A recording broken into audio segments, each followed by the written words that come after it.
cette table ronde prend place dans une journée consacrée à la musique, puisque outre la table ronde, il y a tout au long de la journée des rencontres nous incitons les compositeurs et les réalisateurs à se rencontrer tout au long de la journée. Et ce soir, il y aura au théâtre le ciné-concert qui va clôturer cette journée musique au cinéma. Donc, ciné-concert, je vous rappelle, c'est une création originale. Donc, ce soir, avec le groupe Cabaret Contemporain, sur le film Le Ballon Rouge d'Albert Lamoris, qui a été restauré. Et donc, nous vous présentons une version tout fraîchement restaurée par le Pascal Lamoris, qui est le fils d'Albert Lamoris et qui sera là ce soir et qui est le petit garçon du film. Voilà. Mais qui n'est plus un petit garçon, évidemment. Voilà, donc c'est ce cadre de cette rencontre musique au cinéma. Pour nous, la musique, évidemment, tient une place importante. Et je vais tout de suite passer la parole à Benoît Basirico, qui depuis plusieurs années de Cinésique, depuis plusieurs années anime cette table ronde, qui vient également de publier, je rappelle, un livre dont le titre est La musique de film, réalisateur et compositeur au travail. Voilà, magnifique ouvrage que je vous incite à lire. D'ailleurs, puisqu'on est dans la médiathèque, je pense qu'il faut l'acquérir pour que vos lecteurs puissent également en bénéficier. Voilà. Benoît, je te passe la parole et tu vas présenter nos invités. Merci Maggie pour cette introduction. Bonjour à tous. Donc voilà, comme chaque année, cette table ronde s'intéresse à la question de la musique au cinéma à travers des tandems réalisateurs-compositeurs qui ont notamment un film en compétition ou pas.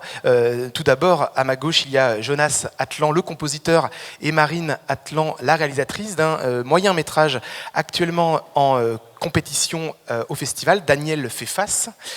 Et avec nous également, Michael Hers et David Stanke, son compositeur.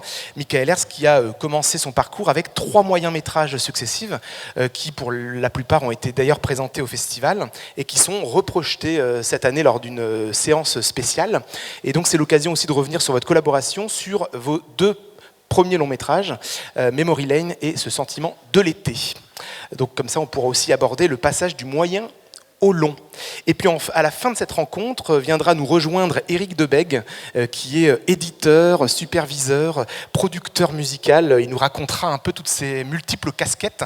Et puis c'est le local de l'étape, puisqu'il est dans la région. Donc il nous parlera aussi de comment la région peut aider la musique originale de film. Je commence avec Marine et Jonas sur ce film Daniel fait face. Tout d'abord, donc Marine, directrice de la photographie, également étudiante à la FEMIS. Un premier film, Les Amours Vertes, en 2015, a obtenu le Grand Prix au Festival de Clermont-Ferrand, et je crois que ce film n'avait pas de compositeur. À quel moment, justement, la collaboration entre vous deux a commencé ? Alors déjà, pour Les Amours Vertes, on s'était posé la question de rajouter de la musique. En fait, que ce soit pour Les Amours Vertes ou Daniel fait face, il y a un point commun, c'est que la musique est toujours diégétique, c'est-à-dire qu'elle est au sein de la narration, elle se joue, donc, et dans Les Amours Vertes, comme dans Daniel fait face, il y a un spectacle. C'est-à-dire dans Les Amours Vertes, il y a des majorettes qui du coup écoutent de la musique, et c'est ça, plus ou moins, la musique du film, sauf débordement. Et dans Daniel fait face, il y a un spectacle de fin d'année qui est monté donc, par un intervenant comédien, et tous les morceaux du film sont liés à ce spectacle. Donc du coup, à la base, il ne devait pas y avoir de collaboration entre nous du tout, parce que j'avais écrit avec comme musique du film la comédie musicale Starmania, qui devait être, en fait, ça devait être donc un professeur qui reprend Starmania et qui essaie de monter Starmania avec ses élèves pour Daniel fait face. Et en fait, on n'a pas eu les droits du tout de Starmania, donc il a fallu un peu repenser l'écriture du film. Et à ce moment-là, donc, j'ai imaginé un intervenant, donc ce comédien qui fait le spectacle de fin d'année, qui se fabrique un spectacle pour lui, et donc avec un peu une dimension... en fait, il fait son œuvre, quoi. Enfin, si vous voyez le film, c'est vraiment... il devient artiste, lui, à travers ce spectacle de fin d'année. Et du coup... j'ai pensé 4 numéros de musicaux, et pour un de ces numéros, Jonas a composé la musique, qui est donc la musique d'ouverture du spectacle. Et Jonas, vous êtes pianiste, hein, c'est bien cela. C'est ça, ouais. Et vous avez déjà signé la musique de 2 courts-métrages qui étaient des films d'animation, Ouais. Wellington Junior en 2015 et J et le Poisson en 2014.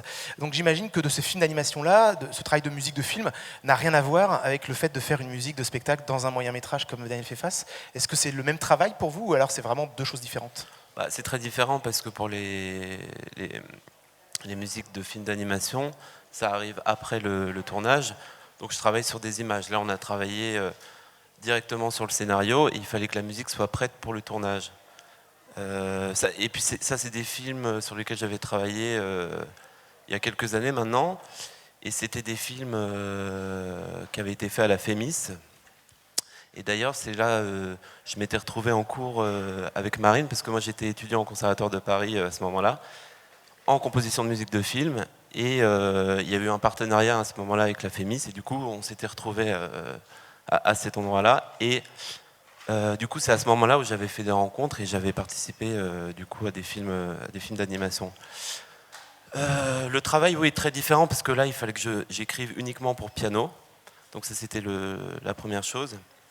Alors que pour les films d'animation, l'instrumentation était beaucoup plus ouverte. Donc il y avait un petit peu tout type d'instruments, cordes, vent, etc. Et stylistiquement, évidemment, c'est très différent parce que pour l'animation, on peut se permettre plein de choses, de suivre l'action, de noter des choses musicalement qui se passent au niveau de la narration, et tout à fait. Et alors que là, c'était uniquement sur un spectacle et il fallait une musique, disons, plus... je sais pas comment dire, plus... voilà, et plus autonome, voilà, c'est ça qui soulignait rien. Après, si je peux... en fait, dans Daniel fait face, la musique, elle intervient au milieu du film. C'est-à-dire toute la première moitié du film, il n'y a pas de musique du tout. Et elle doit un peu nous surprendre. C'est-à-dire que le film s'amuse à traverser un peu les genres. Et c'était très important dans la construction de ce morceau que d'un coup, le film traverse la comédie musicale et que ça surprenne le spectateur. Ah oui, c'est une nouvelle dimension. Enfin, la musique était une nouvelle dimension de la narration et du film. Et donc on a vraiment pensé les choses comme ça. Daniel fait face, donc Daniel qui est ce jeune petit garçon, et c'est un peu un parcours initiatique où ce jeune petit garçon Daniel a des émois sentimentaux pour la première fois, il tombe amoureux de sa camarade de classe et cette classe-là doit dans le film monter un spectacle de danse et même chanter d'ailleurs. Et donc il y a à la fois donc toute cette première partie, vous l'avez dit, dans le silence.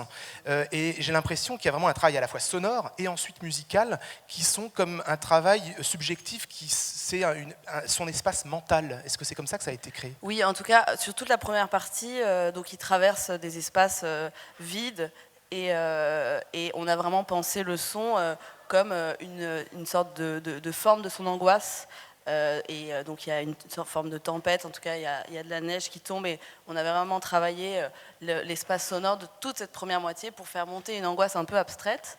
Et du coup cette première note, parce qu'en fait la musique de Jonas commence par une note qui arrive extra-diégétique, c'est-à-dire qu'on ne sait pas encore que c'est le spectacle de danse, et c'est vraiment la brisure pour moi, c'était la rupture du film, quoi, cette note-là.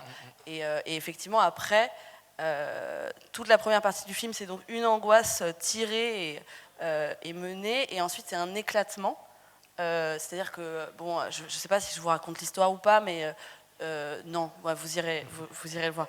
Mais donc, Daniel, à la suite de ce qui s'est passé, a subi une sorte d'éclatement, et là, on se permet d'aller voir tous les autres personnages de la classe. Et donc, je pense qu'on a aussi pensé la musique comme ça. Et le découpage, parce qu'en fait ce qui est très important, c'est comme la spécificité de cette musique, c'est qu'elle est pensée avant tournage, puisque du coup il y a 16 enfants qui doivent danser dessus, donc il faut penser, faut qu'ils l'aient, il faut qu'on travaille la chorégraphie. On a parlé de scénario et on a parlé de découpage, de comment on allait filmer cette danse. Et je relisais hier un peu ce qu'on s'était dit pour penser la musique, et c'est vraiment plan par plan quasi comment va être écrite cette scène. Et du coup, je ne sais plus pourquoi je disais ça. Non, du coup, oui, notre échange s'est vraiment fait sur l'écriture cinématographique de la scène. Donc, éclatement, voilà, c'est ça. Et c'est d'où l'intérêt de la musique originale, plutôt que d'avoir fait jouer justement des chansons de Starmania, c'est que la musique originale amène le film à exister aussi par la musique. C'est-à-dire que la musique va pas être seulement la musique du spectacle, mais aussi une musique dramaturgique, narrative, atmosphérique, climatique. Toutes les fonctions d'une musique de film, finalement, entrent à travers cette partition. Ouais, en fait, il faut voir cette arrivée de musique comme vraiment une nouvelle dimension, comme si on était dans un film en noir et blanc qui passait en couleur à ce moment-là.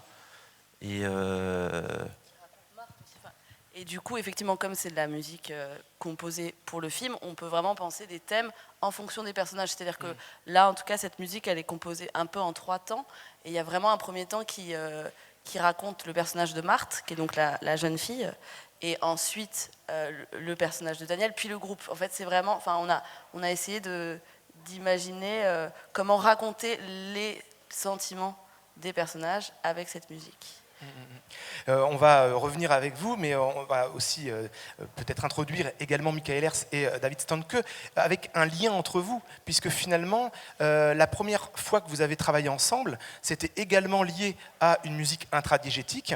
Sur Memory Lane, il y avait un groupe de musiciens, David Stanke devait interpréter un des musiciens, la rencontre s'est faite comme ça, avant d'imaginer une musique originale, ce qui n'était pas envisagé au départ. Donc déjà, il y a un lien entre vos 2 travaux. Et également, la question de la parcimonie. La musique n'est pas là tout le temps, il y a vraiment la question de l'emplacement judicieux.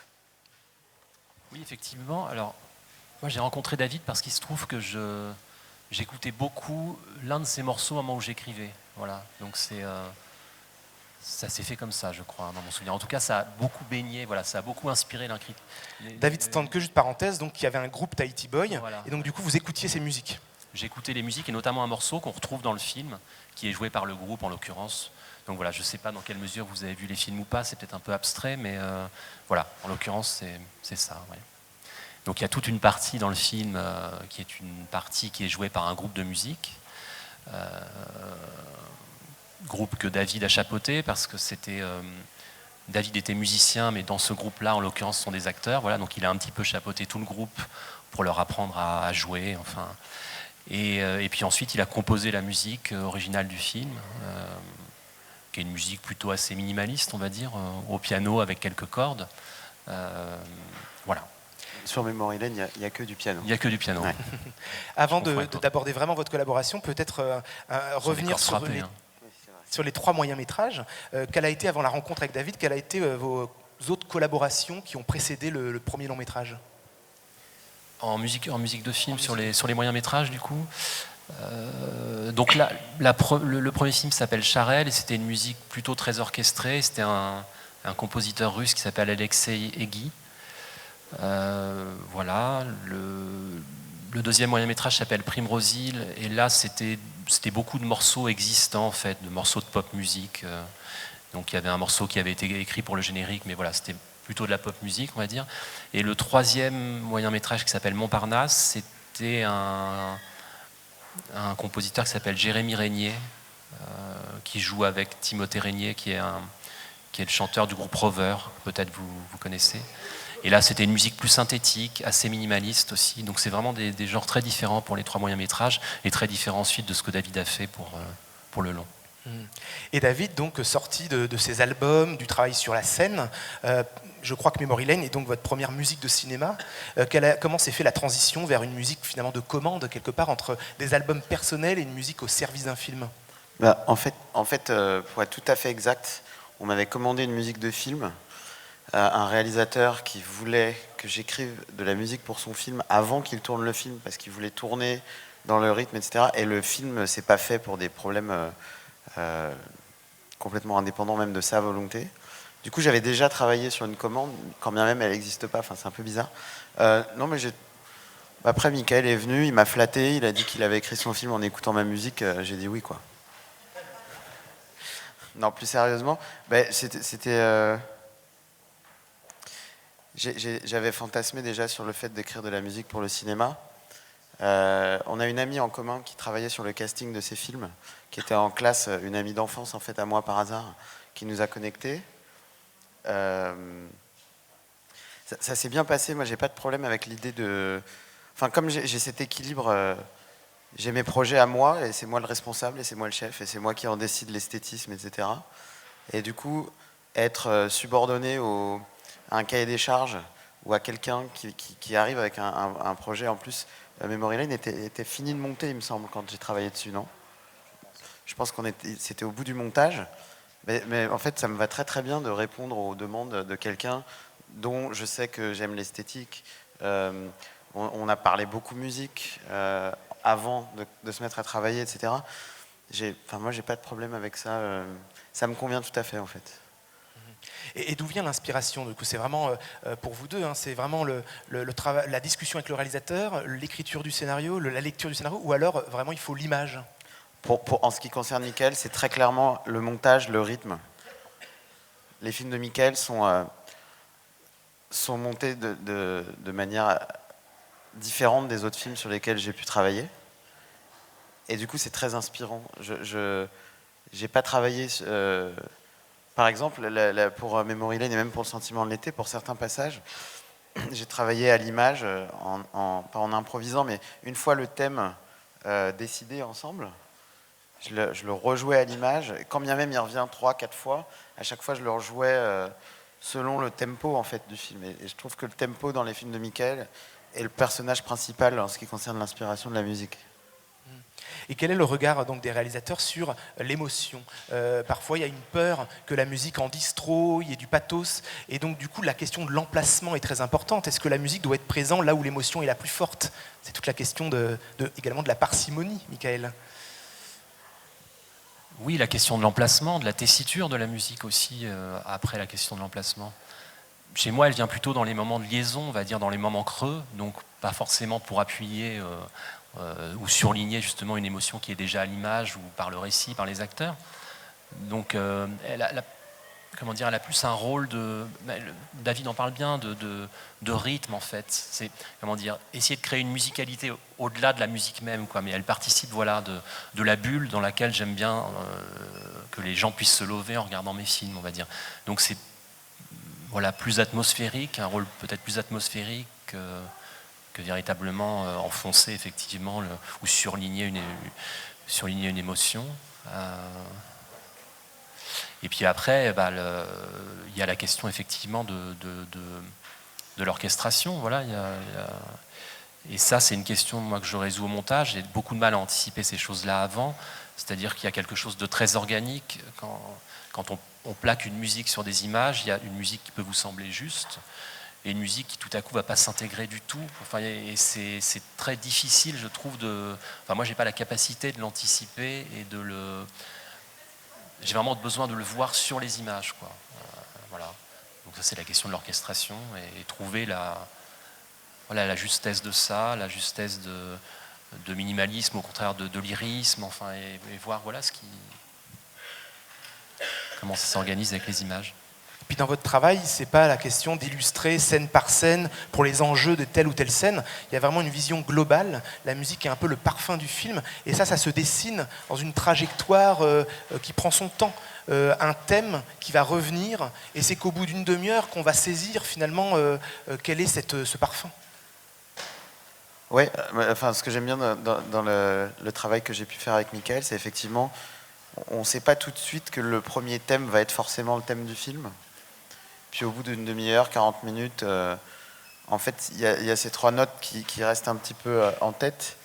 Et de fait, ça devient le thème du film, mais sans qu'on se le soit, sans que ça ait été affirmé, quoi. C'est assez abstrait à dire comme ça, sans extrait, hein. Mais je vous promets que c'est comme ça que ça se passe. Et il y a une certaine douceur toujours dans votre musique, c'est-à-dire qu'il est question de deuil dans ces films, donc une gravité quelque part, et la musique ne prolonge pas forcément la gravité. J'ai l'impression qu'il y a toujours cette douceur qui... Je pense même que c'est le contraire. Je pense qu'il n'y a pas besoin d'appuyer le deuil en général. En revanche, dans un film qui peut être triste, on va dire ça comme ça, il y a quand même des scènes, d'ailleurs il y a pas mal d'humour dans les films de Michael, hein, et je pense que la musique est pas là ni pour appuyer l'humour ni pour appuyer le deuil, mais ça vient alléger certaines choses, parce que Parce que c'est pas que des films sur le deuil, c'est pas que des films sur la perte, etc. C'est aussi des films sur la reconstruction, des films sur des moments simples, sans enjeu. Enfin voilà, c'est aussi ça le cinéma de Michael. Hein, c'est pas. Bien sûr. Et Marine, du coup, ce rapport à l'émotion, par rapport à ce personnage de Jonas, par rapport à ce personnage de Daniel, pardon, l'idée était de se positionner justement par rapport à ce personnage, j'imagine. Oui, et puis d'utiliser aussi la musique comme un contre-pied. C'est-à-dire que, et c'est pour ça aussi qu'il y a une sorte de... Il y a des styles très très différents, c'est-à-dire qu'il y a 4 morceaux dans le film. Il y a une musique écrite par Jonas, il y a du Schubert, Véronique Sanson, et l'adaptation d'un poème de Jean Genet. Donc c'est vraiment essayer d'éclater un peu, de pas du tout être dans un registre connu et précis, mais de passer de la musique classique à la musique populaire. Et du coup, pour toujours aussi, souvent, amener du second degré à ce qui se passe. Pendant la scène où c'est la musique de Véronique Sanson, c'est une scène qui est très forte émotionnellement, et du coup, les paroles de Véronique Sanson peuvent être prises un peu comme un contre-pied. Enfin, ça amène de l'humour, je trouve, d'avoir un rapport à la musique populaire aussi dans le film. Et puis jouer avec le genre, c'est-à-dire que par exemple la musique de Jonas, elle amène du lyrisme pour le coup, elle va dans le sens de l'émotion à ce moment-là. Et parce qu'aussi on a été très pudique pendant toute la première moitié du film, et d'un coup l'idée c'était vraiment de surprendre, d'aller complètement avec l'émotion de Marthe à ce moment-là, et de voir aussi ce que ce déplacement pouvait produire. Et donc il y a en effet la musique originale, mais aussi ses emprunts musicaux, un air d'opéra, chanson de Véronique Sanson, etc. Est-ce que, Jonas, vous êtes intervenu sur le choix de ces musiques préexistantes, et puis par exemple l'arrangement également? Alors le choix non, parce que c'est Marine qui a fait tous les choix, mais j'ai fait l'arrangement de la chanson qui est chantée par Théo dans le film. Enfin, Daniel le personnage, Théo l'enfant. Du coup, oui, j'ai fait un arrangement pour cette chanson, et c'était d'ailleurs assez compliqué parce que c'est une chanson qui a 5 temps, donc déjà pour la faire chanter à un enfant de 10 ans, c'est pas évident. Et en plus, elle a une déclamation où c'est des notes répétées complètement égales. Et du coup, si on la chante telle qu'elle, ça donne quelque chose d'un peu plat. Et donc, il faut vraiment amener une autre interprétation. Il faut pouvoir jouer avec les rythmes. Et du coup, j'ai dû travailler ça avec Théo pour arriver à quelque chose d'un petit peu convaincant. Et puis, évidemment, la plus grande difficulté, c'était que Marine voulait que ce soit interprété en direct pendant le tournage, ce qui est une vraie problématique, parce qu'il n'y avait pas de piano. Donc, ça a été diffusé... Le piano a été diffusé, et d'ailleurs c'était assez loin de l'endroit où Théo chantait. Donc du coup, je crois qu'on lui a rajouté d'ailleurs une oreillette pour qu'il puisse entendre mieux. Parce qu'évidemment ça pose plein de problèmes de rythme, de justesse, etc. Et du coup, voilà, ça c'était une des grandes difficultés du... Ouais, vas-y. Et, oui, parce que ça, quand on fait... c'est pas de la comédie musicale, mais c'est assez proche, quoi. Une des problématiques, c'est donc comment on utilise la musique pour garder du son direct. Et donc c'est pour ça aussi qu'il faut la musique au tournage et la musique définitive, parce qu'en fait on envoie la musique dans les enceintes sur le plateau, et tous les enfants, si on veut garder je sais pas, des bruits de pas, de frottement de leur corps, en fait ce qu'on appelle le son direct, quoi. On est obligé de traiter la musique, enfin de l'enlever parfois pendant la danse, de la remettre. Donc c'est un jeu assez complexe avec ça, et d'autant plus quand il y a un chant. Puisque là le direct devient indispensable. Enfin, pour moi c'était évident qu'il me fallait, j'allais pas doubler Daniel qui chante après, c'était impossible. Donc effectivement ça amène beaucoup de complexité, et du coup moi je suis pas du tout musicienne, hein, je suis vraiment très très mauvaise, et c'était assez drôle du coup parce que Jonas sur le plateau, en fait on était 2 à diriger Théo, c'est-à-dire que pendant cette scène là, donc Théo qui est l'acteur qui joue Daniel, moi je le dirigeais sur la comédie, le jeu, et Jonas était à côté de moi et le dirigeait pour la musique rythmiquement. D'accord, et donc il n'y a pas de trafic post-production sur ces musiques-là? Non, il y a des petites rustines, c'est-à-dire on a fait un son seul après, et donc il y a des trucs qu'on remplace où il est un peu plus juste, mais globalement non, c'est que du son direct. Mais d'ailleurs, juste pour compléter, un petit peu les faiblesses d'interprétation étaient en fait voulues et donc font partie de l'émotion, et donc ça justifie aussi le direct, le fait de chanter en direct. Et j'ai envie d'entendre Michael sur ce sujet-là, puisqu'il y a aussi beaucoup de musique dans l'image, dans vos films. Et du coup, est-ce qu'il y a ce souci du réalisme, que cette musique soit celle du tournage, ou alors il y a aussi beaucoup de post-production, voilà, quel est le travail sur ces musiques jouées dans l'image? Vous parlez tu parles de quel film en fait? Il y a notamment Memory Lane. Memory Lane. Oui, là, alors Memory Lane, c'est pour resituer un petit peu, c'est l'histoire d'un groupe, voilà, d'amis qui ont comme ça des velléités de groupes de rock, enfin. Et donc, oui, les fragilités sont des amateurs, donc les fragilités sont partie constituante évidemment de leur musique, de l'émotion qu'elle suscite. Donc, oui, ça me plaisait qu'il y ait ces choses-là, ces imperfections-là dans l'interprétation. Et puis ensuite, c'était effectivement de la musique qu'on a enregistrée en direct, donc il y a quand même très peu de marge de manœuvre après, enfin il me semble. Je pense que si on mesure le peu de marge de manœuvre au nombre de prises qu'on a faites, il y avait très peu de marge de manœuvre. Parce qu'on a fait beaucoup de prises. Non, en revanche, moi je me rappelle avoir expliqué à Michael que si ça te convenait, j'avais voulu embaucher le batteur de mon groupe. Parce que je me suis dit que si rythmiquement c'est irréprochable, le reste, j'aime pas penser comme ça, mais le reste ça passera, quoi.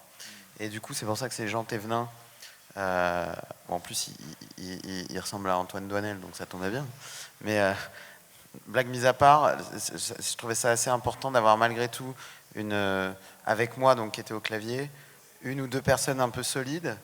Thibaut, le comédien, avait pris des cours de guitare quelques temps avant. En tout cas, il avait appris des morceaux avec un professeur. Et Dounia jouait un petit peu de clavier et faisait des chœurs dans un groupe. Voilà, c'était pas... Comment dire ? Le résultat est parfait pour ce qu'il avait besoin d'être. C'est-à-dire un groupe qui répète avec ses erreurs et ses fragilités, mais aussi le morceau tient bien, ça chante juste, enfin voilà. Mais dans mon souvenir, c'était une super journée de tournage. On en a enregistré 3, je crois. Oui, peut-être même 4. Peut-être 4. Ouais. Est-ce qu'il vous est arrivé, parce que ça arrive que certains réalisateurs aient les thèmes du compositeur très en amont et qui peuvent les faire entendre aux comédiens sur le plateau? Est-ce que ça vous est arrivé d'avoir ces thèmes qui justement sont le parfum du film et qui soient déjà là au préalable? Pas les thèmes que j'ai interprétés, que j'ai écrits beaucoup plus tard en fait. Ce qu'il y a, c'est que j'ai écrit quelques titres, chansons, pour que le groupe les joue dans le film, peut-être 3 ou 4 mois avant de me mettre à la musique du film, au score, ce qu'on appelle le score, c'est-à-dire la musique lorsqu'on l'a... Enfin, mais la musique pour le groupe, de fait, on en avait besoin pour le tournage. Donc on a tourné au mois d'août, je crois. Et je pense que début juillet, avec Michael, on commençait à arrêter les bons morceaux, les paroles, les bons moments de chaque morceau, etc. Mais ensuite, je me suis mis vraiment à la musique de film plus tard. D'accord. On parlait de la musique préexistante, alors il y en a aussi beaucoup, et puis on peut dire que Michael, vous êtes vraiment mélomane, vous aimez les musiques, et donc du coup vous avez, j'imagine que cette mélomanie provoque cette envie de mettre de la musique dans les films. Il y a notamment ce titre Stéphanie City de Nick Gary dans Ce sentiment de l'été, de la pop anglaise. Est-ce que c'est intégralement vous qui choisissez ces musiques préexistantes, ou alors vous travaillez aussi avec quelqu'un qui est un superviseur pour cela? C'est moi qui l'ai choisi. Enfin, c'est vraiment quelque chose que j'aime. Ça fait partie vraiment du. Donc, non, je l'ai choisi après les superviseurs. C'est plus pour négocier les droits musicaux, ces choses-là. Mais c'est vraiment une partie du travail que je connais et que j'aime bien. Donc non, ce serait dommage de léguer ça à quelqu'un d'autre. Et parfois, il peut arriver que justement ce superviseur qui négocie les droits n'ait pas les droits d'un morceau, et donc ça s'est présenté que vous deviez remplacer un titre voulu initialement? Oui, ça a dû arriver, bien sûr, on ne peut pas avoir tous les droits, mais généralement ça s'est plutôt bien passé en fait, assez curieusement, et puis des fois on a des surprises assez étonnantes. Dans mon dernier film par exemple, il y a la chanson la plus connue d'Elvis Presley, dont on a eu les droits relativement facilement. D'autres fois, il y a des titres beaucoup plus obscurs dont on pense qu'on va les avoir sans problème. Et tout à coup, c'est un calvaire pour les obtenir, soit c'est très cher, soit... Donc c'est assez étrange en fait. Ça, Et est-ce qu'il est arrivé qu'il y ait un titre imaginé préexistant dans le film et que David se dise c'est pas enfin, je vais faire la même chose, ou ça m'arrive tout le temps. Hein. Je vais le remplacer, ouais. Moi, ça m'arrive hyper souvent quand je travaille, mais pas que avec Michael, mais on me fait écouter un titre Et j'entends le superviseur qui dit ouais bon alors là par contre ça va amputer les 3/4 de ton budget et moi ça me rend fou. Enfin je veux dire je trouve ça complètement dingue qu'on aille acheter un morceau aux ayants droit des Clash pour plus cher que l'argent dont je vais pouvoir bénéficier pour faire une musique de film originale. Enfin je trouve ça aberrant, mais c'est la vie, c'est comme ça. Mais du coup évidemment je dis non mais moi je peux faire un truc comme ça. Après évidemment si je parlais des Clash, si quelqu'un veut rock de Casbah, c'est très particulier, c'est qu'il veut rock de Casbah. Mais si c'est juste pour avoir un morceau punk ska anglais, c'est quelque chose qu'on sait faire. Enfin, je veux dire, à un moment, ça fait partie de mon panel aussi, si je puis dire. Sans faire de la démarque ou un truc cheap, mais je vais le faire vraiment. Enfin, voilà, j'ai fait pour un film, j'avais fait un morceau reggae.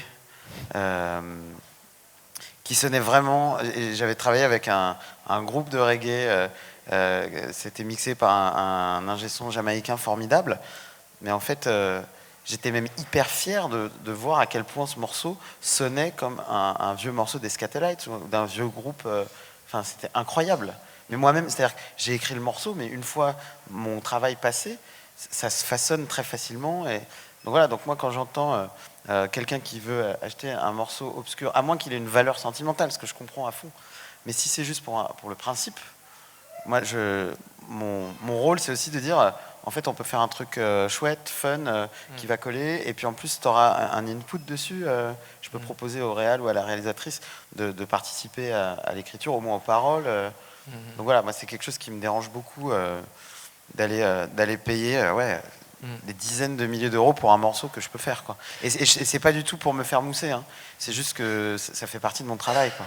Et au-delà de ces titres préexistants et puis cette volonté voilà, de tirer ces titres préexistants vers finalement une musique originale, est-ce qu'il arrive dans votre collaboration qu'il y ait des références? Est-ce que Michael dit à David, là je pense à quelque chose comme ça, est-ce que ça arrive? Ou même faire écouter des morceaux pour guider le compositeur? On parle de références communes, on parle de musique parce qu'on est passionné par la musique. Après, je ne sais pas si je t'ai donné réellement des références. Enfin, non, mais en revanche, tu mets au montage, tu mets quelques morceaux témoins. C'est-à-dire que si par exemple Michael me fait voir le film avec un thème qui revient 4 fois et qui est juste du piano solo avec beaucoup de reverb, je ne me vois pas mettre tout d'un coup une batucada à cet endroit-là. Donc sans que ce soit je veux ça exactement, je vois la couleur quand même. Enfin, ce serait idiot de ma part de ne pas voir un peu la saveur de ce moment-là, quoi. Marine, Jonas, on a parlé de superviseur musical. Il y a au générique du film Daniel Pfeffas Thibaut Deboine, qui est notamment le superviseur de Etche Film. Quel a été son rôle? Dans une économie de moyen métrage, la question des droits elle est assez conséquente parce que très vite c'est un gros enjeu sur le budget. Du coup avec Thibaut on a discuté des possibilités, de qu'est-ce qu'il fallait faire composer, qu'est-ce qu'il fallait pas faire composer, comment on pensait les choses. Et voilà, après moi j'ai choisi les musiques préexistantes seule, mais il me donnait un peu une fourchette des possibles, quoi, face au prix, en fait, tout bêtement. Voilà. Et dans votre relation, est-ce que justement il y a aussi de faire entendre des musiques?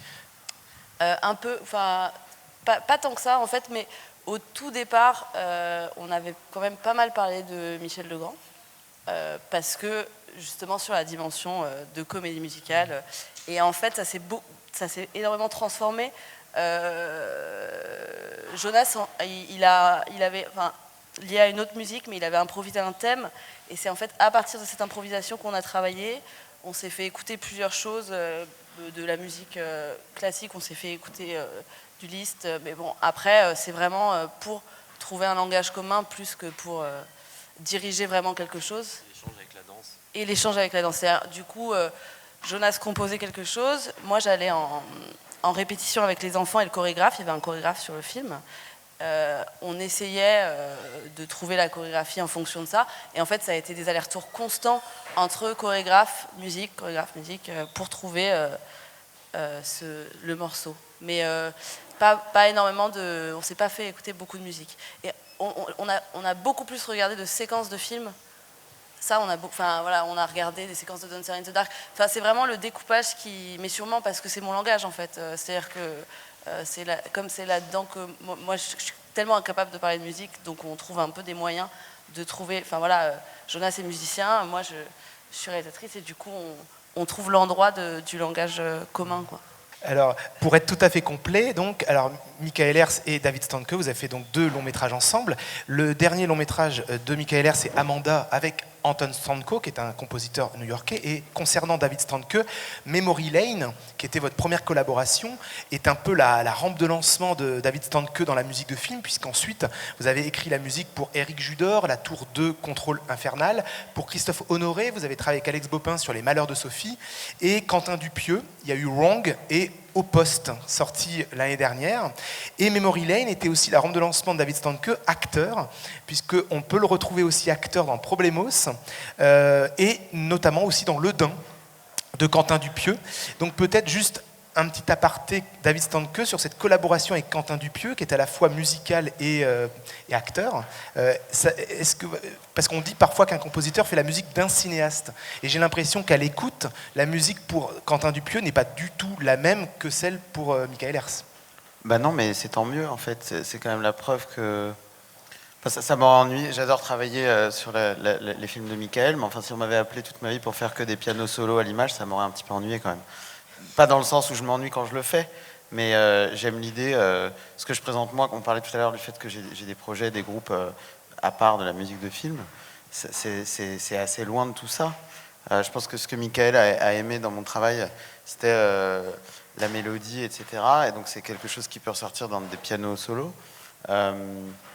Mais effectivement, ce que Quentin a aimé... D'ailleurs, j'ai fait aussi Wrong Cops. Et je pense que ce que Quentin avait apprécié chez moi...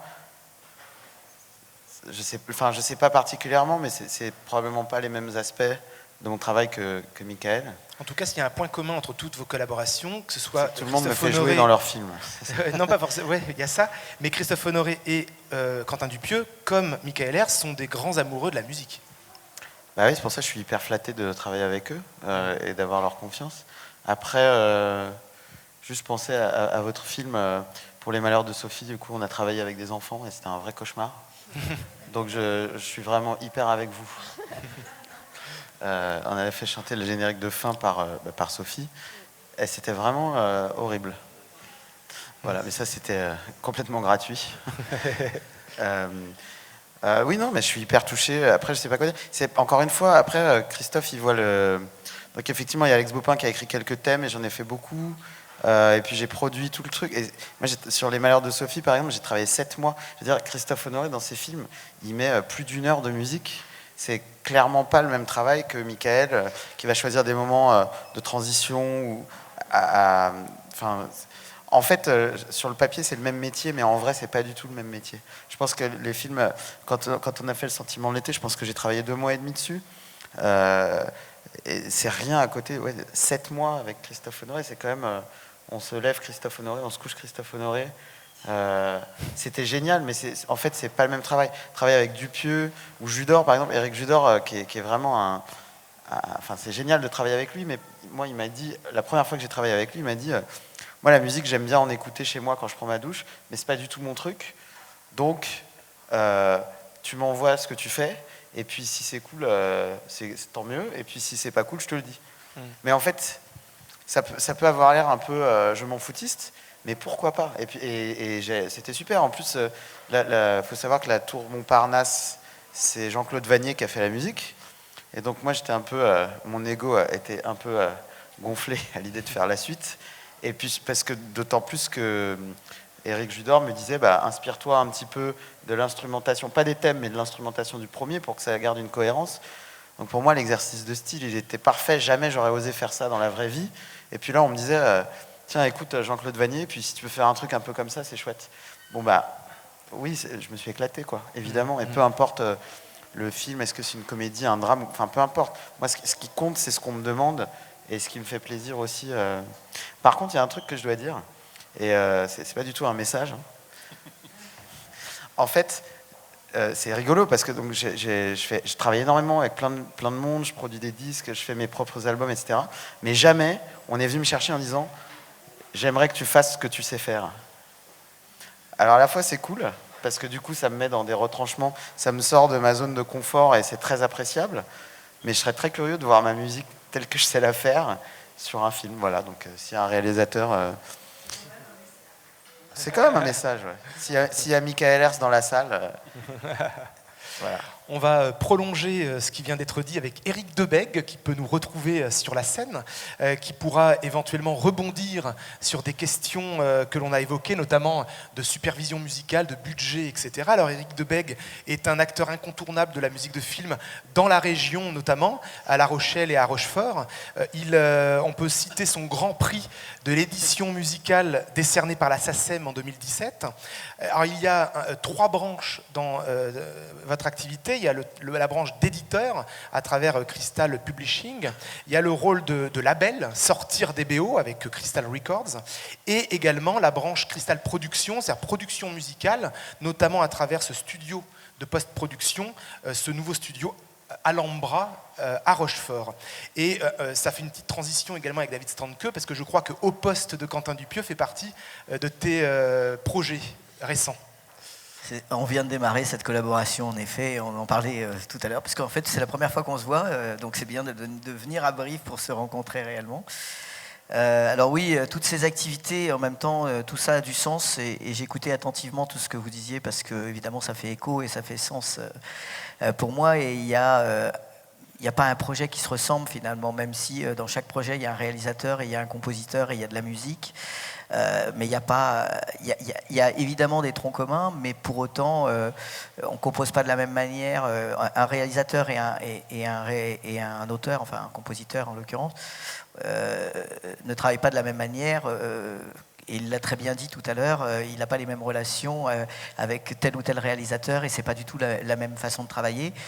Et puis, tout ce qui est musique additionnelle, c'est la même chose. Tout à l'heure, j'écoutais ce que tu disais attentivement sur la synchro, et évidemment, ce que disait David faisait écho à moi. Parce que c'est la même chose, je me bats très souvent quand il y a des synchros qui sont demandés par des réalisateurs ou par des producteurs qui n'ont pas de sens. Tu fais un film sur Claude François, évidemment que tu es obligé de mettre des synchros de Claude François, c'est une évidence absolue. Maintenant, tu as une scène où c'est tourné, tu as un mec qui est en taxi et qui est là, et il y a de la musique qui passe sur une radio. C'est pas obligé de payer 10 000 € de droits de synchro pour passer un titre comme ça. Donc ça fait partie. On a des budgets extrêmement réduits pour la musique à l'image. C'est toujours la dernière roue du carrosse. C'est-à-dire qu'aujourd'hui, la post-production et la musique sont vraiment toujours la dernière roue du carrosse sur un film, avec des budgets qui se réduisent de plus en plus. Et pour autant, on peut parler de chiffres, parce que je pense que c'est important aussi pour le public de savoir ce que c'est. Mais quand on voit sur une fiction télé, par exemple, un unitaire 90 minutes qui passe sur France 2, le budget d'un film c'est à peu près 1,7 million, 1,8 million. Le budget musique, tout compris, c'est 15 000 € aujourd'hui. Il y a 5 ans, 6 ans, c'était 22 000 €. Aujourd'hui, c'est 15 000. 15 000, mais ça comprend la prime de commande du compositeur, donc c'est quand même 1 mois à 2 mois de boulot. Ça dépend des réalisateurs, parce qu'il y a des réalisateurs très chronophages, d'autres beaucoup moins. Ça demande à peu près 1 mois à 2 mois de boulot, d'écriture. Et puis après, si derrière la musique est très symphonique et qu'on demande à un compositeur d'écrire une musique symphonique, il faut aussi la réaliser de manière symphonique. Si on veut que ça sonne un peu, soit on n'a pas le choix, on prend des logiciels et du coup ça sonne un peu plastique, mais on fait ce qu'on peut. Et si là on doit enregistrer avec des musiciens, il ne faut pas oublier qu'il y a des minimums syndicaux et que les musiciens ils sont payés avec un minimum syndical, et qu'il y a un moment donné, on ne peut pas réduire, et c'est toujours sur la prime de commande qu'on vient grignoter. Et à côté de ça, sur un même film, un même unitaire, on est prêt à mettre 15 000 € pour 40 secondes dans un film qui n'a pas spécialement de sens à ce moment-là. Et je rejoins complètement David sur ce qu'il disait. Parfois, ça peut avoir absolument du sens pour plein de raisons, mais parfois, ça n'a pas de sens. Et donc ton rôle, finalement, parfois, c'est d'être l'arbitre? Alors, mon rôle, c'est d'être l'arbitre, mais c'est de satisfaire tout le monde. Donc c'est très difficile. C'est un exercice très difficile, parce que pour moi, mon rôle, c'est le projet. Autour du projet, il y a des acteurs, des acteurs qui sont le réalisateur, le producteur, le compositeur, qui finalement ont tous envie que ce projet soit le meilleur possible, mais avec des envies pas toujours convergents, mais divergents sur ce genre de questions, par exemple. Et moi, mon rôle, c'est de trouver toujours la solution qui fait consensus. Voilà. Et quelle solution? Donc souvent, ça peut être de proposer, par exemple, et j'ai souvent travaillé avec des réalisateurs qui sont des vrais amateurs de musique. Il y en a qui n'y connaissent rien, comme Eric. Je suis en train de faire en ce moment une série avec lui. Judor, je parle. Il y a des gens qui connaissent rien à la musique et qui nous laissent un peu une certaine liberté. Et à côté de ça, il y a des réalisateurs qui ont une vraie connaissance musicale. Mais même dans ce cas-là, et c'est ça que j'aime dans mon métier de musique superviseur, parce qu'on fait aussi ce travail de musique superviseur, si c'est prendre un musique superviseur pour aller clearer un contrat, négocier 500 balles de remise et faire un contrat de synchro, il y a des juristes pour faire ça, ça ne m'intéresse pas particulièrement. Ce qui est intéressant, c'est d'apporter une compétence supplémentaire et d'avoir un vrai échange artistique. Moi, ce qui m'intéresse dans mon métier, c'est aussi de faire de l'artistique. Ce n'est pas uniquement d'être un éditeur qui va amener de l'argent, qui va faire des contrats d'édition, des dépôts SACEM, du tracking, négocier une clearance de droit, aller négocier commercialement un budget. Et voilà, ça, c'est une partie de mon travail, mais pas que. Et justement, la valeur ajoutée et les réalisateurs qui travaillent avec nous, ou les producteurs qui viennent à nous et qui viennent travailler avec nous, c'est parce qu'on apporte cette réelle valeur ajoutée.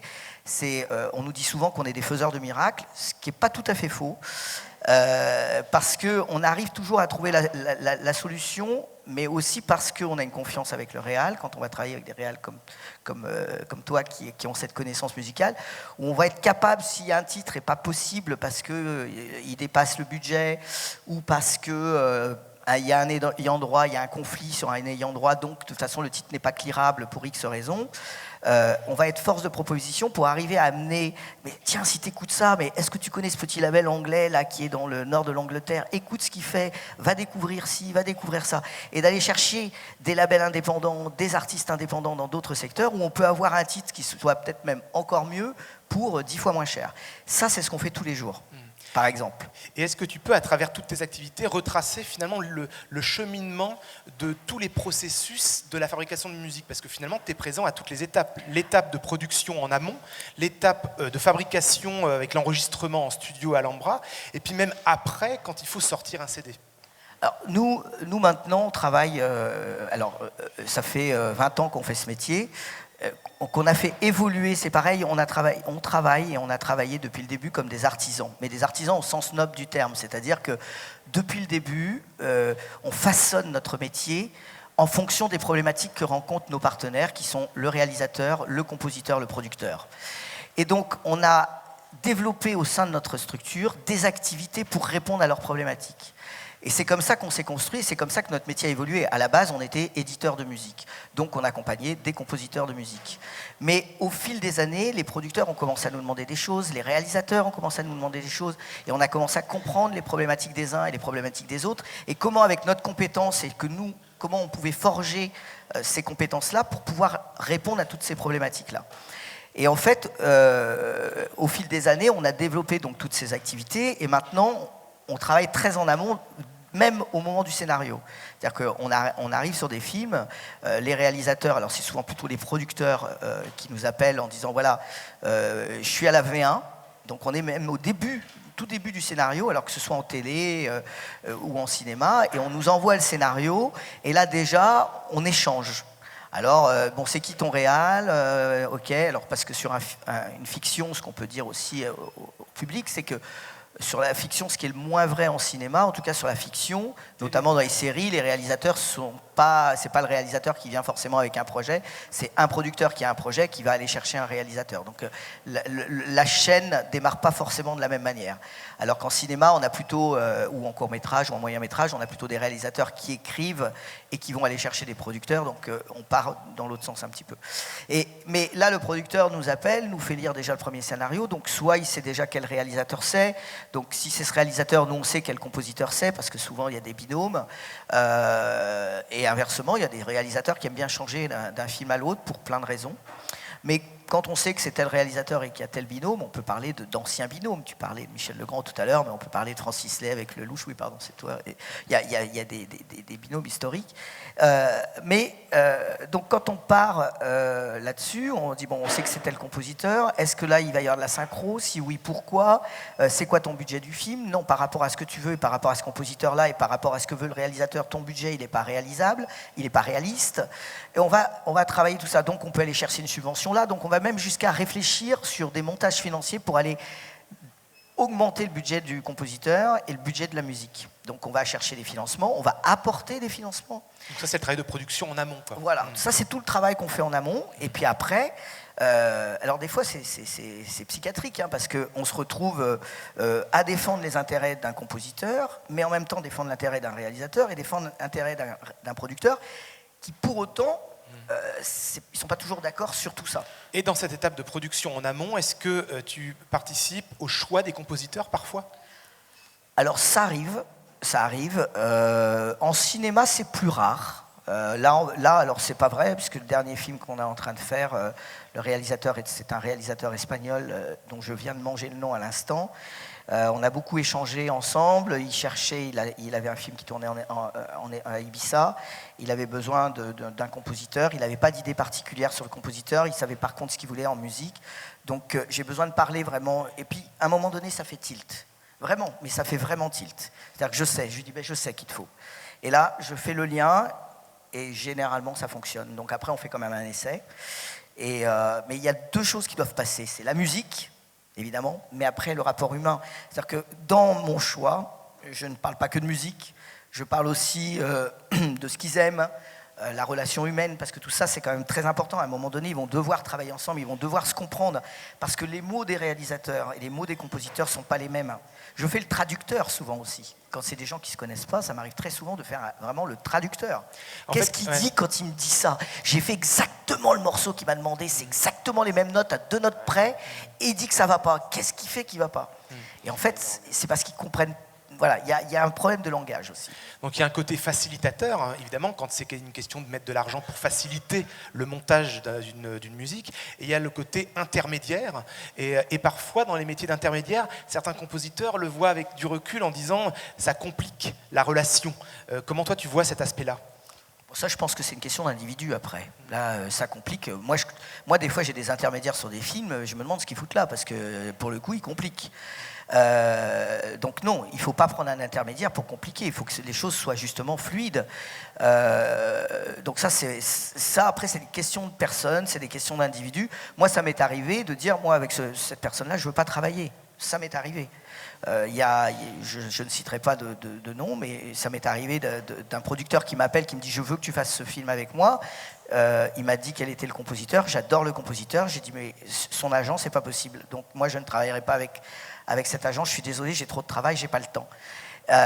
Voilà, donc je vais pas aller, parce que je lui dis ça servira à rien, parce que là du coup, je vais servir à rien, donc je vais pas te faire dépenser de l'argent pour faire quelque chose qui ne servira à rien à personne et qui au contraire va complexifier le processus.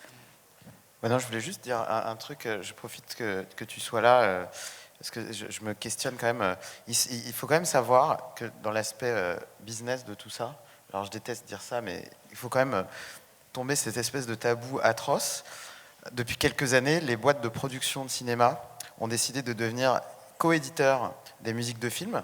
Donc en gros, elles ont un budget subventionné, etc. On va dire, je ne sais pas, quelque part entre 800 000 euros et 2 millions pour les blockbusters. Et donc vont payer entre 15 et 20 000 euros pour une musique de film, ce qui est quand même la portion congrue du budget total. Hein. Faut remettre les choses, 20 000 euros comme ça, c'est cool quand ça arrive sur son compte. Mais moi, quand on me dit que j'ai 20 000 euros pour faire la musique d'un film, en général, je vais en avoir 7 ou 8 000. Si jamais, et encore, si ils n'ont pas été trop gourmands en synchro, si on ne m'a pas demandé un orchestre symphonique, etc. Et il m'est arrivé de rater, de passer à côté de musique de film. Parce que moi, j'ai un éditeur. Hein. J'ai été longtemps chez Warner Chappell et là, je suis chez Universal. Ça se passe très bien avec eux. On en pense ce qu'on veut de ces gens-là. Mais moi, j'ai pas de problème avec eux. Ils me font travailler sur des projets chouettes, etc. Enfin, j'ai aucun problème.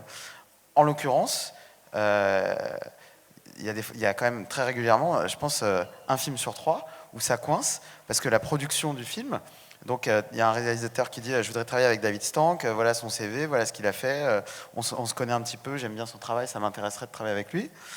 Et là, coup de fil, on m'appelle. Oui, alors est-ce que tu as un éditeur? Je dis bah oui, je suis chez Universal. Ah oui, alors il faudra voir avec Universal parce que nous, on va prendre 50% des éditions. Alors là, bah oui, mais vous êtes producteur, pas éditeur, donc pourquoi mon éditeur ne toucherait pas ce qu'il aurait dû? Enfin, je veux dire, c'est comme si, je ne sais pas quel parallèle je pourrais trouver, mais c'est un petit peu comme si je vais en boulangerie pour acheter un éclair au chocolat. Comme j'aime les éclairs au chocolat et que j'en achète beaucoup et que je les fais goûter à mes amis, bah, je demande au boulanger d'avoir une commission sur les éclairs vendus dans sa... Alors que je suis juste un consommateur en fait. C'est idiot, mais ça se passe vraiment comme ça. Et on parle de grosses sommes d'argent et surtout on parle de moi qui suis un gars qui bosse tout seul. Alors je ne suis pas là pour me victimiser, mais quand même je passe à côté de budgets qui paieraient mes loyers, la maintenance de mon studio, etc. Parce que le producteur ne lâche rien, parce qu'il tout d'un coup il se décrète éditeur alors qu'il ne l'est pas, quoi. C'est quand même. Donc là on parle de producteur des films. Producteur des Et films. du coup, quel est le regard du producteur Alors musique? voilà, je me demande ce que t'en penses. Alors, moi je trouve ça. J'ai plein de choses à répondre à ça. Dans l'ordre, je fais partie des acteurs, si je puis dire, militants depuis des années sur l'édition coercitive. C'est ce qu'on appelle clairement l'édition coercitive, c'est-à-dire des gens qui captent l'édition sous des prétextes qui ne sont pas réalistes. Pour autant, je peux comprendre qu'un producteur, dans son fonctionnement, d'accord, dit « moi j'investis de l'argent, donc je dois avoir des recettes », ce qui est tout à fait logique dans un process de production. Pour autant, il y a un moment donné, il y a besoin, et c'est là où on a besoin de communiquer plus, et quand je dis « on », je parle des compositeurs, je parle des éditeurs, je parle des agents de compositeurs, je parle de la SACEM aussi, et donc sur être éditeur, c'est pas un dû, mais on a des devoirs, ça c'est la première chose. Quand je donne de l'argent en tant que producteur à un compositeur, je te laisse 50% de tes éditions. Moi, quand j'entends des producteurs qui disent ça à des compositeurs, je lui dis, mais attends, stop, on va remettre les choses en place. Tu ne laisses rien du tout. C'est le compositeur qui a peut-être, si tu es gentil, va te laisser 50% de ses éditions, mais ça ne se passe pas comme ça. Donc moi, systématiquement, quand je suis sur un film, quel qu'il soit, déjà dans la partie du budget que le producteur va amener, quand il garde les éditions, je lui fais rajouter de l'argent. Tout le temps. Systématiquement. Parce que je lui explique, c'est-à-dire que je fais de la pédagogie. Ça, c'est mon premier boulot, c'est de faire de la pédagogie pour faire comprendre aux producteurs ce que c'est que d'être éditeur et les engagements qu'ils ont. J'ai milité longtemps aux côtés des auteurs jusqu'à ce qu'ils aient même voulu me faire rentrer à l'UCMF, mais l'UCMF, c'est Union des compositeurs de musique de film, et je ne suis pas compositeur de musique de film, mais j'ai milité longtemps à leur côté contre cette édition coercitive pour faire en sorte que la SACEM arrête d'accepter, je veux dire, des producteurs-éditeurs. Ça a été compliqué, j'ai rencontré plusieurs fois le directeur général à ce propos, le président, j'ai compris pourquoi c'était pas possible.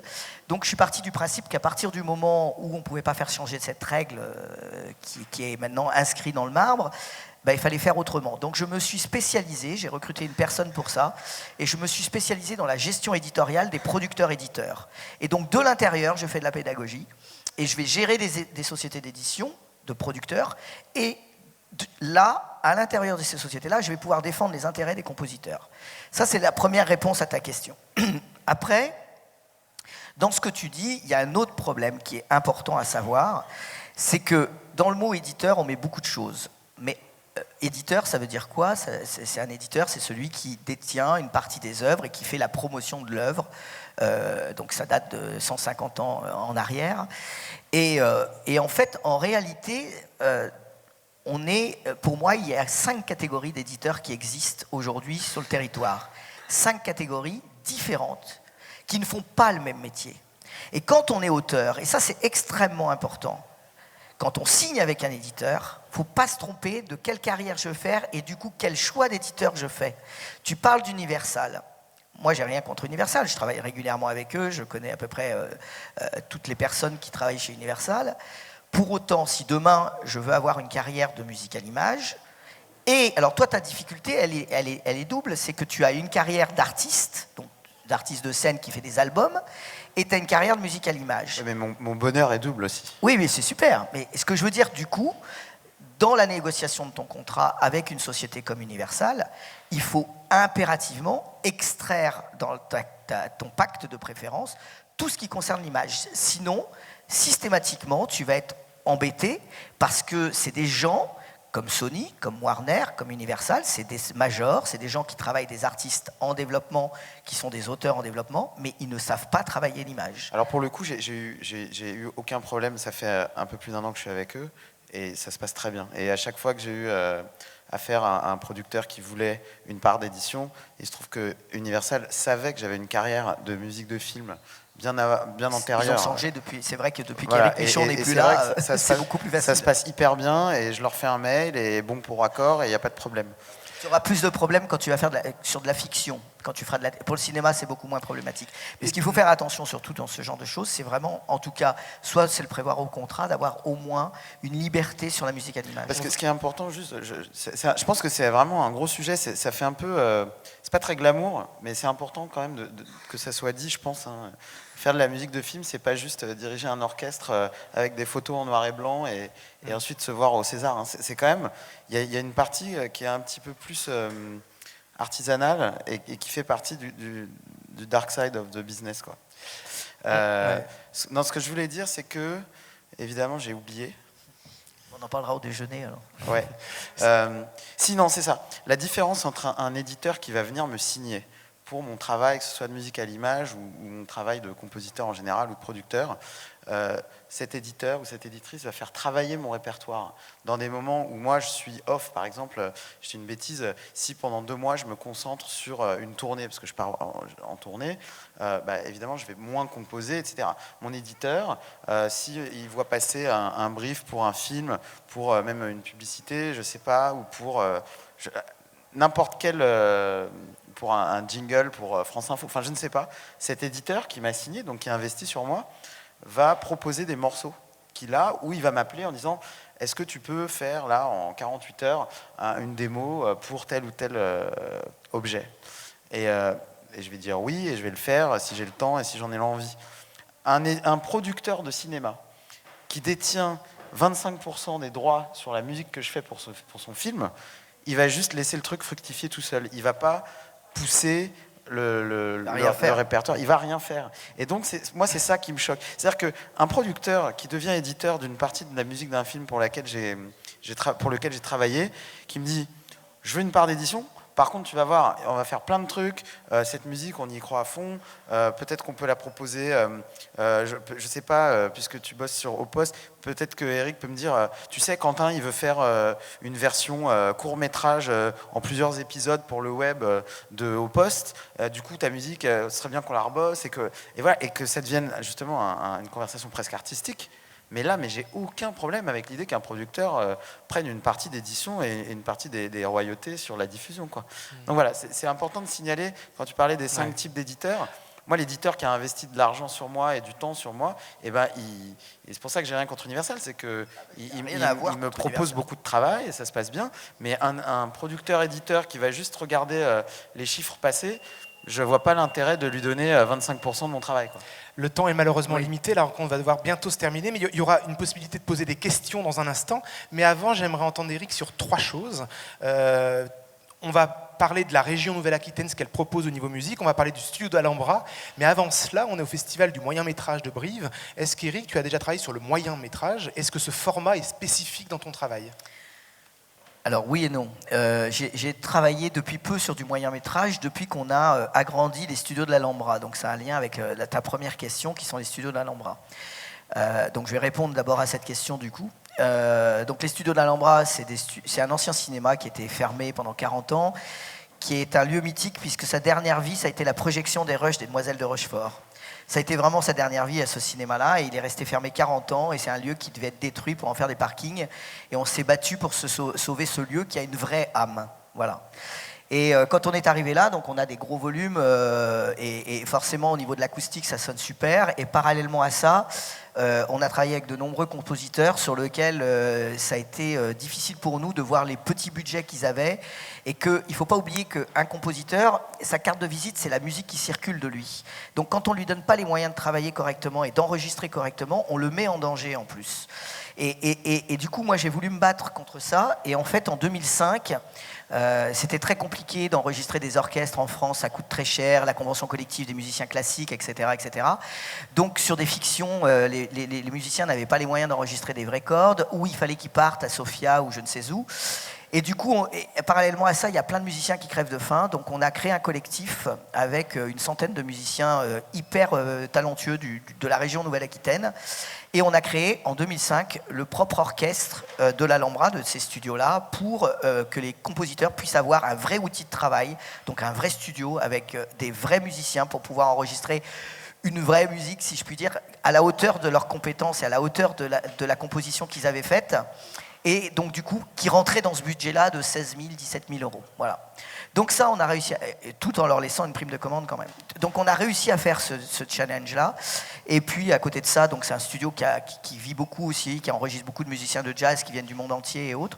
Mais vous le savez, le marché du disque est de plus en plus compliqué, c'est de plus en plus difficile.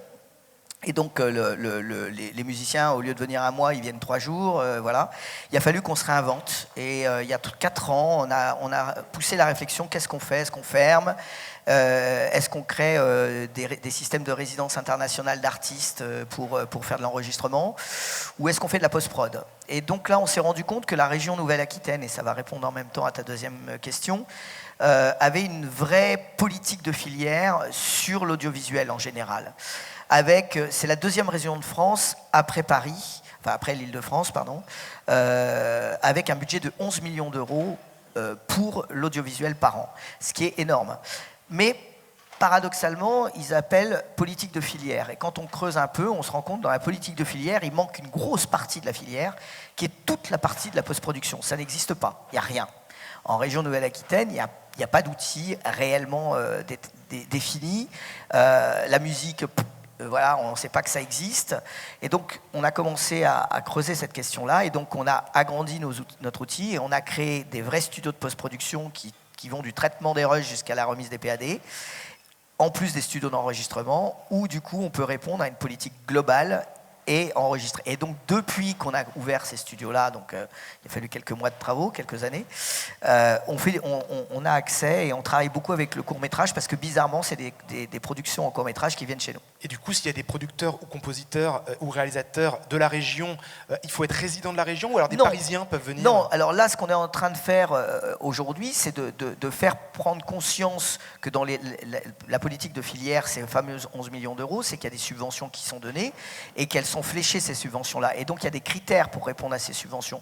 Aujourd'hui, il y a 5 critères. Donc là, aujourd'hui, un des points sur lesquels je me bats, dans les critères, il faut soit que le réalisateur, soit que l'auteur soit de la Nouvelle-Aquitaine, soit que le réalisateur soit de la Nouvelle-Aquitaine, soit que le film soit tourné en Nouvelle-Aquitaine, donc maintenant, soit que le film soit post-produit en Nouvelle-Aquitaine.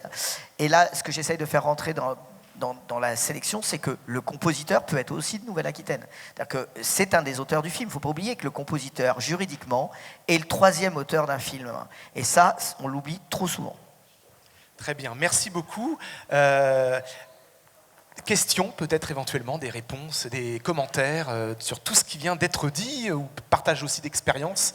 Il y a peut-être aussi, voilà, dans la... Non, c'est plus qu'une question, je voudrais rebondir sur ce que vient de dire Eric, parce que, et insister, parce que tu l'as bien présenté, on a très bien compris. Je voudrais insister aussi sur le fait qu'effectivement, il y a des aides à la post-production en Nouvelle-Aquitaine, le redire aux réalisateurs et aux producteurs qui sont là.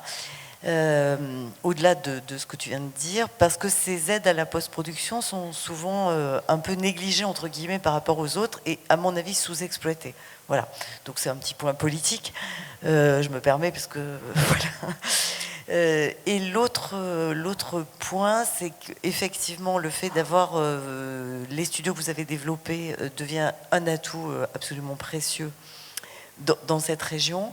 C'était vraiment ce qui manquait et qui maintenant, et c'est pour ça aussi qu'on t'a demandé de venir aujourd'hui, pour vraiment communiquer sur cette voilà, l'existence de ce studio. Et je voudrais enfin dire, parce que sa modestie l'empêchera de le faire, que nous, les retours qu'on a sur les post-productions qui sont faites chez vous sont absolument dithyrambiques.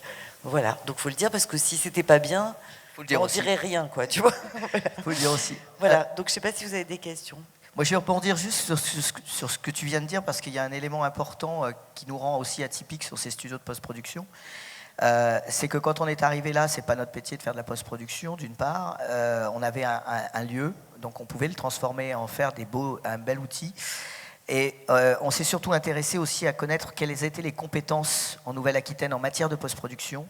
Et on a réfléchi et on a pensé ce lieu-là comme un espace de coworking. C'est-à-dire qu'on a créé un espace et un outil avec de la technologie de pointe d'aujourd'hui, mais on a associé tous les acteurs du territoire qui étaient déjà installés. C'est-à-dire qu'à Bordeaux, par exemple, il y a une petite boîte, mais une excellente boîte qui s'appelle Lily Post-Prod, qui est une boîte d'étalonneurs avec 2 étalonneurs qui sont vraiment fabuleux, qui viennent de chez Éclair, c'est des anciens de chez Éclair. Eh bien, on les a associés au projet, c'est pour ça qu'il y a des plaquettes dessus, d'ailleurs on les mentionne. Il y a une boîte qui a pignon sur rue aussi à Bordeaux qui s'appelle Zebra, qui fait du traitement des rushs. Donc on n'a pas été redévelopper ces compétences-là, on a associé ces compétences-là en disant voilà, on a un espace, on a un outil, on est facilitateur là encore pour les producteurs parce que du coup il y a une porte d'entrée, ils appellent un interlocuteur qui va faire un devis global, qui va tout englober, mais par contre derrière, et ça c'est intéressant aussi, c'est qu'ils ne font pas travailler une entreprise, mais ils font travailler tous les acteurs du territoire. Voilà. Donc ça, on a voulu aussi être facilitateur là-dessus, au niveau, et pas aller prendre la place des autres. C'est vraiment travailler avec, coopérer. Voilà. Marine Atlan, Jonas Atlan, donc Daniel Pfeffas, on peut encore le voir au festival. Quand est-ce qu'est la prochaine projection ? Oui, il n'est pas encore passé. Ah du oui, coup, parfait. 14h en salle 1. 14h tout à l'heure, Daniel Pfeffas, donc je le recommande, allons le voir. Et merci donc à vous deux, et merci à Michael Hers et David Standke. Éventuellement une future collaboration sur un prochain film, on verra, tout est possible. Merci Eric, merci à vous et merci à la SACEM. Voilà, à bientôt. Merci.